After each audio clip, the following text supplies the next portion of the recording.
नमस्कार मित्रांनो, 2024च्या उन्हाळ्यामध्ये काय खबरदारी घ्यावी याचे निर्देश शासनाने दिलेले आहेत. तर आपण बघूया काय काय निर्देश दिलेले आहेत आणि सर्वांनी ते निर्देश पाळले फायदा होईल. तर आपण बघूया काय काय त्यांनी निर्देश दिलेले आहेत. प्रसारणाकरता जनितार्थ भारतीय हवामान खात्याच्या अंदाजानुसार सन 2024च्या उन्हाळ्यात राज्यात उष्णतेच्या लाटेचा प्रभाव अधिक असतो.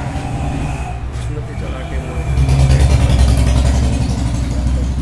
याबाबतच्या उपाययोजना करण्याचे निर्देश आपत्ती व्यवस्थापन विभाग महाराष्ट्र शासनातर्फे देण्यात आले. तर उष्णतेच्या लाटेमुळे शारीरिक ताण पडून मृत्यू होण्याची शक्यता असते. उष्णतेच्या लाटेमुळे होणारे गंभीर परिणाम टाळण्यासाठी नागरिकांनी घ्यावयाची खबरदारीसाठी मार्गदर्शक सूचना देण्यात आलेल्या आहे. त्यामुळे एक नंबर तहान लागलेली नसली तरी जास्तीत जास्त पाणी प्यावे. बरेच लोक तहान लागल्यानंतर पाणी पितात आणि कामाच्या व्यापामध्ये पाणी पिण्याचं भान नसतं बऱ्याच लोक. तर थोडं थोडं पाणी प्यावं तहान लागलेलं नसतं. 2 नंबर आहे हलके पातळ सचित्र सुती कपडे वापरावे. 3 नंबर बाहेर जाताना गॉगल, छत्री, टोपी, बूट व चप्पलचा वापर करावा. म्हणजे तुम्ही बाईकवर असाल, पायी असाल किंवा 4 व्हीलरमध्ये असाल तरी म्हणजे पायी असल्यावर छत्रीचा वापर करावा. बाईकवर किंवा 4 व्हीलरमध्ये असताना त्यानंतर प्रवास करताना पाण्याची बॉटल सोबत ठेवा. वेळोवेळी पाणी पिण्यासाठी 5वा नंबर आहे उन्हात काम करत असल्याने डोक्यावर टोपी, ओल्या कपड्यांनी डोके, मान, चेहरा झाला. तर जे लोक उन्हात काम करतात म्हणजे बरेच लोक मार्केटिंगसाठी त्यांना बाहेर फिरावं लागतं.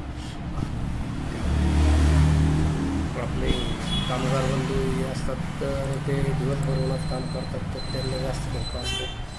तर त्या लोकांनी उन्हात काम करताना डोक्यावर टोपी वापरावी, हेल्मेट वापरावं बाईकवरला. प्लस ओल्या कपड्याने डोके, मान, चेहरा. त्यानंतर शरीरातील पाण्याचं प्रमाण कमी होत असल्यास ORS घरी तयार करण्यात आलेले लस्सी, ताक, लिंबू पाणी, तोरणी इत्यादी नियमित पिणे आवश्यक आहे. तर यामध्ये जे लोक बाहेर उन्हात कामासाठी जाणं येणं करतात तर त्या लोकांनी एका बाटलीमध्ये लिंबू पाणी तयार करून ते वेळोवेळी थोडं प्रमाणात पिऊ शकतात. जेणेकरून ते उन्हाचा त्रास आपल्याला होणार नाही. 7 नंबर आहे अशक्तपणा, स्थूलपणा, सतत येणारा घाम, उन्हाचा झटका, बसण्याची लक्षणे व चक्कर येत असल्याने डॉक्टरांचा सल्ला द्या. तर कृपा करून दुर्लक्ष करू नका. यापैकी कोणते लक्षणे आढळल्यास आपण त्वरित डॉक्टरांना भेटायचं आहे. त्यानंतर 8 नंबर आहे गुरांना छावणीत ठेवण्यात यावे, तसंच त्यांना पुरेसे पिण्याचे पाणी देण्यात यावे. तर उन्हात बांधू नका. शेतकरी बंधूंना सांगितलं गुरांना छावणीत ठेवण्यात यावे. वेळोवेळी दिवसातून 3, 4, 5 वेळेस पाणी देण्यात यावे. त्यानंतर घरे थंड ठेवण्यासाठी पडदे, शटर, सनसेटचा वापर करतात. रात्री खिडक्या, त्यानंतर पंखे ओले कपडे यांचा वापर करतात. तसं थंड पाणी वेळोवेळी तर बऱ्याच लोकांना शक्य नाही आहे, पण तुम्ही सकाळ संध्याकाळ स्नान करू शकता. त्यानंतर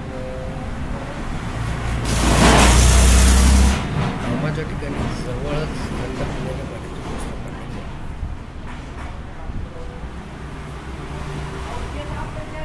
ज्या लोकांचं उन्हामध्ये काम चालतं त्या लोकांनी म्हणजे बऱ्याच ठिकाणी कॉर्पोरेशनची कामं चालतात ती उन्हातच करावी. तर अशा ठिकाणी जवळच झाडाखाली किंवा ऑफिसमध्ये थंड पाण्याची पिण्याची व्यवस्था करण्यात येईल. 12 नंबर आहे सूर्यप्रकाश 12 नंबर आहे सूर्यप्रकाशाचा थेट संबंध टाळण्यासाठी कामगारांना तर वरील जे काही पॉईंट असतात तर ते सर्व आपल्या कामगारांना थोडक्यात सांगावे किंवा त्यांना ट्रेन करावे जेणेकरून त्यांना आणि तुम्हालाही त्याचा त्रास होणार नाही. त्यानंतर 13 नंबर पहाटेच्या वेळी कामाचा जास्तीत जास्त निपटारा करण्यात यावा.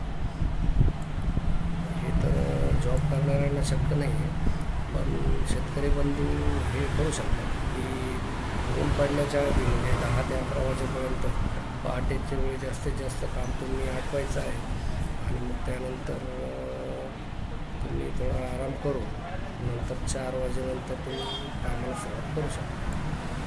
शेतकरी बंधूंनी तेवढी काळजी घ्यायची. त्यानंतर 14 नंबर आहे बाहेर कामकाज करीत असताना मध्ये विश्रांती घेऊन नियमित आराम घेण्यात यावं. ज्यांना शक्य आहे त्यांनी थोडंफार विश्रांती घ्यायची.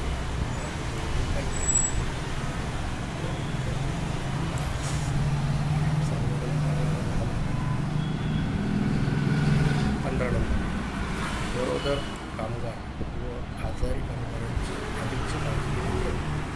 तर ही काळजी स्वतः त्याच व्यक्तींनी घ्यायला पाहिजे. कामगारांनी आणि गरोदर कामगारांनी याविषयी याला सांगायचे आहे.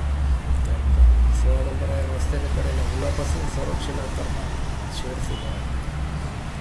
तर 17 नंबर आहे जागोजागी पाणपोईची सुविधा करण्यात येईल. तर हे 2 निर्देश जे आहेत तर ते महानगरपालिकेसाठी शासनाने दिलेले लोकांची सुविधा होती तर काय करू नये. तर आपण काय करावे हे बघितलं आहे तर यामध्ये आता काय करू नये हे बघूया. तर यामध्ये 1 नंबरला दिलं आहे लहान मुले किंवा पाळीव प्राण्यांना बंद असलेल्या व पार्क केलेल्या वाहनात घेऊ नये.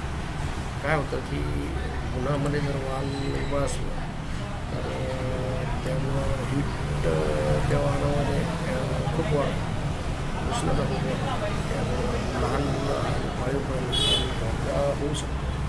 तर ते एक लक्षात ठेवायचं सर्व नागरिकांनी. त्यानंतर 2 नंबरला ते दिलं दुपारी 12 ते 3:30 या कालावधीत बाहेर जाणे टाळा. ज्यांना शक्य त्यांनी शक्यतो 12 ते 3:30 या कालावधीत जास्त असतं त्या कालावधीत बाहेर जाणं टाळायचं आहे. 3 नंबरला गडद घट्ट व जाड कपडे परिधान करणे टाळा. तर याच्यामध्ये शक्यतो काळा कलर तुम्ही टाळा. व्हाईट कलर वापरणं चांगलं नाही. काळा कलर शक्यतो टाळा किंवा डार्क कपडे जे आहेत गडद रंगाचे गडद निळा गडद काळा अशा प्रकारची वस्त्रे जाड कपडे सुद्धा जीन्स वगैरे ते पण टाळायचे. 4 नंबरला बाहेरचे तापमान अधिक असल्यास सर्वांची कामं टाळा. दुपारी 12 ते 3:30 आपण आधीच बघितलं आहे 2 नंबर. उन्हाच्या कालावधीत स्वयंपाक करण्याचे टाळणे द्यावे. तसेच मोकळ्या हवेसाठी स्वयंपाक स्वयंपाक करताना आधीच आसपास त्यामुळे त्यांना उन्हाचा उष्णतेचा त्रास होण्याची जास्त सगळ्यात खाली केलं तरी सर्व नागरिकांना आवाहन करण्यात येते की नैसर्गिक आपत्ती उष्णतेची लाट ही वेळ संबंधित प्रत्येक सूचनाचे पालन करून आपली काळजी घ्यावी. तर शासनाने असे निर्देश दिलेले आहेत तर सर्व नागरिकांनी त्याचे पालन करायचं. सुरक्षा स्वतः करायची.